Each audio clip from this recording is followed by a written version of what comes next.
Grounded to third. Donaldson has it. There it is. Perfect. Domingo Germán just threw the 24th perfect game in MLB history. You've probably heard the term perfect game before, as well as the term no-hitter, but they're very different accomplishments. Every perfect game is also a no-hitter, but not every no-hitter is a perfect game. A perfect game is when a pitcher throws a complete 9-inning game while not allowing a single batter to reach base. That means no hits allowed, no walks, no hit batters, no reaching on errors. It's the rarest accomplishment a pitcher can achieve.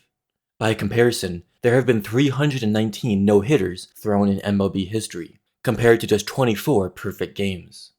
The first recorded perfect game was thrown by Lee Richmond in 1880. He played for the Worcester Ruby Legs, a team that only existed for 3 seasons. He beat the Cleveland Blues 1-0. The Worcester Evening Gazette called it the best game on record, and Richmond accomplished the perfect game in only an hour and a half. But in 1880, the pitching mound was 10 feet closer to home plate than it is in modern baseball.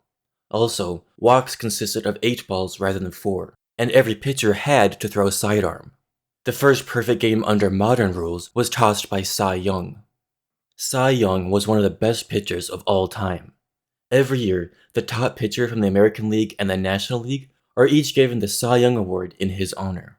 In 1902, playing for the Boston Americans, which became the Red Sox 5 years later, Cy Young threw a perfect game against the Philadelphia Athletics. These perfect 9 innings occurred in the middle of Cy Young's streak of 45 consecutive innings without giving up a run. Orel Hershiser now holds this record with 59 consecutive scoreless innings. Perhaps the most impressive perfect game was thrown by Addie Joss in 1908. Pitching for the Cleveland Naps, which became the Indians in 1915 and the Guardians in 2022, Joss threw a perfect game against the Chicago White Sox in only 74 pitches. That's a rate of fewer than 3 pitches per batter, which makes sense considering he only struck out 3 batters. Every strikeout requires at least 3 pitches, so it's more efficient, though far riskier, to pitch to contact and hope your defense can save you from long at-bats. In 1956, Don Larsen pitched the only perfect game in playoff history. It was Game 5 of the World Series, Larsen's Yankees versus Jackie Robinson and the Brooklyn Dodgers. This was Robinson's final season. The image of catcher Yogi Berra leaping into Don Larsen's arms after the final out is one of the most famous photos in baseball history, and I have a copy of it signed by both of them. Thanks, Mom. David Wells, another Yankee, threw a perfect game against the Twins in 1998. He actually attended the same high school as Don Larsen, and both pitchers shared some self-destructive tendencies. It was said of Don Larsen that the only thing he fears is sleep.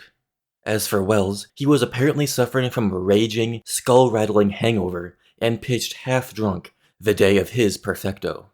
The next perfect game was also by a Yankee, David Cone, and Cone also had a weird connection to Don Larsen. David Cone threw his perfect game against the Montreal Expos on July 18, 1999, which was Yogi Berra Day at Yankee Stadium.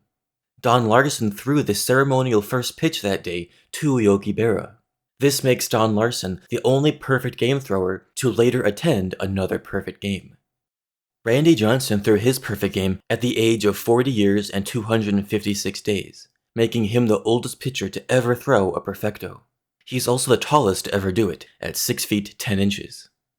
My favorite pitcher of all time, Mark Buehrle, threw a perfect game against the Tampa Bay Rays in 2009. Most perfect games and no-hitters are made possible by a spectacular game-saving play by one of the pitcher's teammates. For Buehrle, that play was made in center field by Dwayne Wise, who entered the game as a defensive replacement right before Gabe Kapler's at-bat, when he robbed him of extra bases and saved Mark Buehrle's perfect game. In 2010, Dallas Braden threw a perfect game against the Rays as well. He did it on Mother's Day, and his grandmother was in attendance and celebrated on-field with him. Braden threw his perfect game just 290 days after Buehrle's, a record that would be broken just 3 weeks later. Roy Halladay perfected the Marlins on May 29th. He was so dominant that year, he threatened to toss another perfect game in the playoffs, but walked Jay Bruce in the 5th inning. Still, Roy Halladay is the only player to throw a perfect game and a no-hitter in the same year. Before Domingo Germán's 2023 perfect game, the last time one was thrown was in 2012. a season in which 3 perfect games were tossed. First by Philip Humber on April 21st, then by Matt Cain on June 13th, and finally by King Felix Hernandez on August 15th, making 2012 the only year in history where 3 perfect games were thrown. On June 28th, Domingo Germán of the Yankees threw a perfect game against the Oakland Athletics, who were 21-60. Talk about kicking them while they're down. The Yankees scored 11 runs, making it the largest run deficit in perfect game history. It was also fairly controversial, as Germán was suspected of using sticky stuff earlier this season on April 15th. He stayed in the game after washing his hands, but a month later, on May 16th, Germán was actually ejected for sticky stuff. Umpire James Hoy called Germán's hand the stickiest hand I've ever felt. However, sticky stuff checks had been inconsistent ever since the implementation of the rule, and Germán was checked extensively throughout his perfecto, so it appears to be fair and square. Obviously, I didn't talk about all 24 perfect games, just the ones I think are the coolest. You can find a link in the description to learn about all 24 of them. Thanks for watching my very first YouTube video. If you enjoyed it, let me know in the comments what other kind of videos you'd like to see on the channel.